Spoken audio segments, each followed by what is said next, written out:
तेलंगाना मुद्दे को लेकर सदन की कार्यवाही बाधित करने के लिए लोकसभा अध्यक्ष ने आंध्र प्रदेश के तेदेपा के 4 और कांग्रेस के 5 सदस्यों को 5 दिन के लिए किया निलंबित। कार्यवाही 2 बजे तक स्थगित। पेट्रोल डीजल के दामों में वृद्धि को लेकर हंगामे के कारण राज्यसभा की बैठक शुरू होने के कुछ ही देर बाद हुई स्थगित। पृथक तेलंगाना के गठन का विरोध कर रहे राज्यसभा के 2 तेदेपा सदस्य सदन से दिन भर के लिए निलंबित। राज्यसभा में खाद्य सुरक्षा बिल चर्चा के लिए रखा गया। रात में पेट्रोल पंपों को बंद करने की चर्चाओं के बीच पेट्रोलियम मंत्री वीरप्पा मोइली ने साफ किया कि सरकार के पास ऐसा कोई प्रस्ताव नहीं था और यह विचार जनता के बीच से आया। उन्होंने कहा कि जरूरी नहीं कि मंत्रालय सभी विचारों को माने। रात में पेट्रोल पंपों को बंद किए जाने के विचार पर राजनीतिक दलों ने जताया गहरा ऐतराज। लगभग सभी नेताओं ने विचार को नहीं बताया सही। सूचना के अधिकार संशोधन कानून पर आज लोकसभा में चर्चा होने की संभावना। यह संशोधन राजनीतिक दलों को सूचना उपलब्ध कराने से सुरक्षा प्रदान करने के लिए लाया गया है।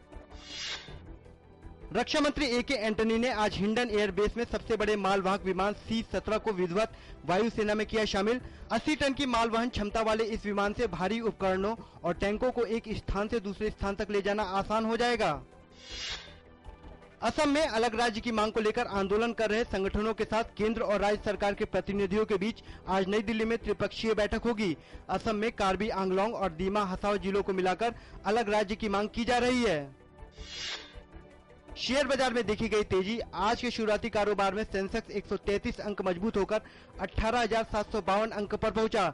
इसी प्रकार नेशनल स्टॉक एक्सचेंज का निफ्टी 26 अंक के सुधार के साथ 5,498 अंक पर खुला। अंतरबैंक विदेशी मुद्रा विनिमय बाजार में आज के शुरुआती कारोबार के दौरान अमेरिकी डॉलर की तुलना में ₹26 कमजोर होकर ₹65.96 प्रति डॉलर पर आ गया। पिछले कारोबारी सत्र के दौरान ₹85 की मजबूती के साथ ₹65.70 प्रति डॉलर पर बंद हुआ था। अफगानिस्तान के परवान प्रांत में हुए विस्फोट में एक खनन कंपनी के 8 लोगों की मौत हो गई। परवान के गवर्नर अब्दुल बशर सालंगी ने बताया कि कल बेगराम जिले के सड़क किनारे हुए विस्फोट में 5 लोग घायल भी हो गए। उन्होंने कहा कि मारे गए लोगों में कामगार और सुरक्षा गार्ड शामिल हैं। सीरिया के राष्ट्रपति बशर अल असद ने कहा कि सीरिया किसी तरह के बाहरी हमले का मुकाबला करने में सक्षम है। इससे पहले अमेरिकी राष्ट्रपति बराक ओबामा ने कहा था कि सीरिया पर सैन्य हमला किया जाना चाहिए।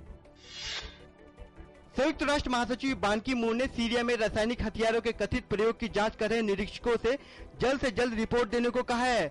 निरीक्षकों ने सीरिया से नमूने एकत्रित किए हैं जिन्हें विश्लेषण के लिए आज प्रयोगशाला भेजा जाएगा।